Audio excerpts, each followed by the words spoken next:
What's up, everybody? Welcome to episode 162 of the Idiotic Sports Talk. I'm your host, Liam Gavin, coming to you live from my dining room. And today I want to give you all the NFL Divisional Round Playoff Recap. A lot of good games. There's only 4 of them, but they were good games nonetheless. We'll start with the Saturday games. Chiefs beat the Jaguars 27-20. Pat Mahomes, 195 passing, 2 touchdowns, no interceptions. He left the game with an ankle injury, but he did return. However, the backup quarterback, Chad Henne, replaced him for a little bit. He threw for 23 yards, a touchdown, and no interceptions. Travis Kelce, the tight end, 14 catches, 98 yards, and 2 touchdowns.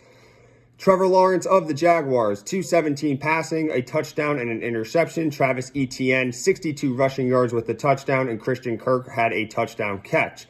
So the Chiefs advanced to their 5th straight AFC Championship game after recording their 6th straight win. The Chiefs offense had no turnovers as they had 362 total yards and ran for 144.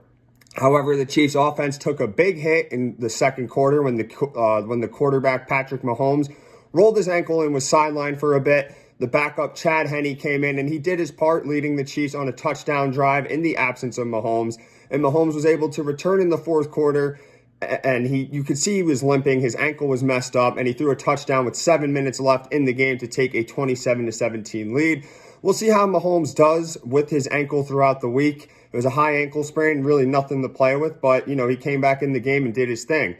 The Chiefs' defense also stepped up. They had 2 sacks, an interception, and a fumble. Both of the interception and the fumble came late in the fourth quarter, which really helped their victory, and now they're moving on. As for the Jaguars, they had 361 yards of offense. They ran the ball for 144, but they had 2 turnovers late in that fourth quarter, which really haunted them. With less than 5 minutes left in the game, the Jaguars were driving down the field when suddenly the Jaguars wide receiver / kick returner, Jamal Agnew, he fumbled the ball inside the Chiefs' 5-yard line. The Jags would eventually get the ball back, but Trevor Lawrence threw a pick. And however, the Jags got another shot. They got a third shot at life. They go downfield. They hit a field goal to make it 27-20, but they couldn't recover the onside kick with 30 seconds left in the game. And just like that, the Jaguars' magical 6-game winning streak has come to an end. This team really has nothing to hang their head on. They have nothing to be ashamed about. They were 3-7 at one point in the season with a slim shot to make the playoffs, but they caught fire at the right time. They finished 9-8, won the AFC South, and they even won a playoff game after they were down 27-0 in that playoff game. The Jaguars, they definitely have a bright future ahead of them. They have a head coach who knows how to win, and they have a quarterback who made huge improvements and just a young roster on the rise. The next Saturday game, the Eagles beating the Giants 38-7. Jalen Hurts, 154 passing, 2 touchdowns, no interceptions, and a rushing touchdown. Kenneth Gainwell, 112 rushing yards and a touchdown. Receiver Devontae Smith had a touchdown catch. Tight end Dallas Goedert also had a touchdown catch. As for Daniel Jones of the Giants, 135 passing, no touchdowns, and an interception. Matt Breida had a rushing touchdown. So the Eagles advanced to the NFC Championship game after crushing their divisional rival for the 3rd time this season. The Eagles' offense was rolling. They had 422 total yards, but it was the run game that really slashed the Giants' defense with 268 yards and 3 total touchdowns. The Eagles' defense had themselves a game. They had 5 sacks, an interception, and they shut down the Giants' offense. The Eagles just had their way with the Giants. They blew them out by 31 points. And the Giants just looked lost out there on both offense and defense. The Giants offense had 253 total yards. They failed to run the ball, and they went 1 for 3 on 4th down. The Giants defense had absolutely no answers for the Eagles offense, especially their run game. They got slashed the whole night. And the Giants certainly did exceed expectations this season. Their new head coach, Brian Daboll, helped flip this Giants team around. He really improved the quarterback, Daniel Jones' game. They got into the playoffs. They won a playoff game. And as a Cowboys fan, I'm happy to see the Giants go home, but I'm also angry that the Eagles advance. The next game is the Sunday game. We have 2 Sunday games. First one, Bengals beating the Bills 27-10. Joe Burrow, 242 passing, 2 touchdowns, no interceptions.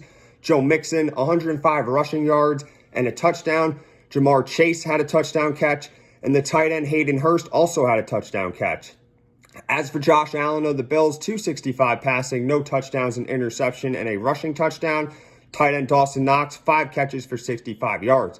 So the Bengals advanced to their second straight AFC Championship game after they picked up their 10th straight win in a snowy environment on the road in Buffalo. The Bengals offense had their way against this Bills defense. They had 414 total yards, and they went 6 for 10 on third downs, did not turn the ball over either. And the Bengals run game, it's been hit or miss all season, but on Sunday, they were on point. They ran for 172 yards. The Bengals defense has been on fire lately. They had a sack, an interception, and they made Josh Allen uncomfortable in the pocket, and they didn't let that Bills offense cook at all. The Bengals are very scary as they're playing great football on both sides. And as for the Bills, their offense had 328 total yards, but they failed to run the ball. They only had 63 rushing yards, especially in the snow at home. You should be able to run the ball, but the Bengals defense didn't allow it.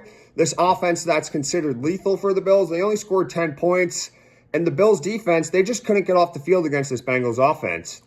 The Bills were the Super Bowl favorite before the season started, but they failed to get past the second round of the playoffs. The Bills have a very solid team, but they struggle against really good teams in the playoffs. And Josh Allen is one of the best quarterbacks in the league, but sometimes he plays a little too recklessly. And when he does that, the Bills don't really win. An example was the other week against Miami in the wild card round. He had 3 turnovers and almost gave away that game to Miami. So he definitely has some, a little bit of suspect decision-making, but he is definitely one hell of an athlete. And Von Miller was the piece that the Bills signed on defense this past offseason. Unfortunately, he tore his ACL in the middle of the season, and that's when the Bills' defense started to fall apart. The Bills will always make the playoffs. They'll win a playoff game or two, but I'm really not so sure if they can win the Super Bowl. They got a lot to do for sure. And the final game, the one that broke my heart, Niners beating the Cowboys 19-12. The rookie Brock Purdy, 214 passing, no touchdowns, no interception. Christian McCaffrey had a rushing touchdown, and tight end George Kittle, 5 catches for 95 yards. As for Dak Prescott, 206 passing, a touchdown, 2 interceptions. CeeDee Lamb, 10 catches for 117. Tight end Dalton Schultz had a touchdown catch. So the Niners advanced to their third NFC Championship game in 4 years. They've now won 12 straight games. The rookie Brock Purdy is now 7-0 as a starter and 2-0 in the playoffs. And the Niners offense had 328 total yards. They ran for $114, and they didn't turn the ball over. They also were 7 of 14 on third down. And the Niners defense had two picks, which led to 6 points and helped get the victory. The Niners made less mistakes than the Cowboys, and because of it, they were able to win the game. As for the Cowboys, their offense struggled. They had 282 yards, 76 rushing yards, 2 turnovers, and 5 for 15 on third down. The Cowboys gave this game away to the Niners on a silver platter. The defense did its job. The defense did a hell of a job against that Niners offense. They were hitting Brock Purdy early in the game, getting him startled, but unfortunately gassed out late in the game, especially in the fourth quarter. And there was a bunch of plays that changed this game. One of the plays was a Dak Prescott interception in his own territory that leads to a field goal for the Niners. The second play, it was 2nd and 2. The Cowboys have the ball in Niners territory. There's a little over a minute left in the first half. There's 1 timeout left.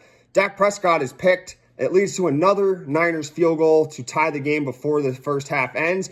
And why not run the ball? I know Tony Pollard got hurt right before that, but the interception was just uncalled for. It was bad play calling and just a bad look by Dak. Just run the ball. Use your timeout after that if you have to. And even if Zeke doesn't get a yard, I understand he's not that guy anymore, but you keep the clock running at least, right? I don't get it. Another play, George Kittle had a crazy reception. It sucked the life out of this defense. He caught it, bopped it up in the air, and was able to retrieve it for like a 35-yard gain. It sucked the life out of that defense after that. Once that happened, the defense it went downhill. Another play, there was 3 defensive penalties on the Cowboys on one drive. And the biggest one, it was 3rd and 9. DeMarcus Lawrence gets a sack, but it's erased due to a defensive holding call. And the Niners get a new set of downs. They score a few plays later. What was the other play? Oh, the other play. Obviously, Brett Maher blocked on an extra point. He struggled from extra points the whole season, or not whole season, but the whole postseason. And he was, 1 for 6, I believe, now in the postseason. And another play that I forgot to add was the Cowboys special teams. They cause a fumble, the Cowboys recover, and they need a touchdown. They need it, but they only get a field goal. And I hate to say this, but Pollard, he ran really nice. But once he got hurt, the Cowboys' run game vanished. And I think the Cowboys probably would have won with him in there.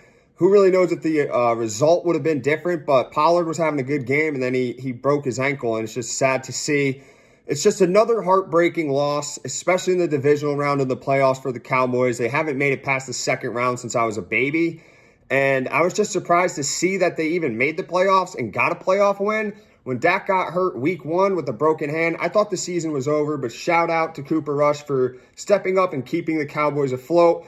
However, this season just ended in pain and misery as usual. As a Cowboys fan, I'm not really surprised. I thought they could at least make it to the NFC Championship game. They had the blueprint to beat the Niners, and they just gave the game away. The Cowboys have a lot to do to their roster this offseason. Obviously, they have a pretty good offense, but outside of CeeDee Lamb and Tony Pollard, they need another guy. Noah Brown's not that guy. Michael Gallup hasn't been the same after his knee injury. He can't get that separation. T.Y. Hilton, they bought in. The guy didn't play football for like a season or two. He was a third down guy, but, he's not the same guy he was in 2015, 2016 when he was killing it. Dalton Schultz, good tight end, but he's hit or miss. He's either going to get you 8 catches for 80 yards and 2 touchdowns or 3 catches for 17 yards. You never know with him. And Ezekiel Elliott, he's just not that guy anymore. He's being paid a lot of money, and he can't even run the ball that good anymore. He's a really good blocker, arguably the best blocking running back in the league. But he's not making all that money just to be a blocker. And no matter what happens, I'm still a Cowboys fan for life. I'm never going to switch up on this team. Let's just pray and hope that we get a Super Bowl. Next year's our year. I know us Cowboys fans say that all the time, but I feel it, So let's go Cowboys. And that's it for my NFL Divisional Playoff weekend recap. I hope you all enjoyed. Let me know what you thought of the games this weekend. What was your favorite game? What was your least favorite game? Remember to subscribe to my YouTube channel, follow me on my Instagram page, and take care. Have a wonderful day.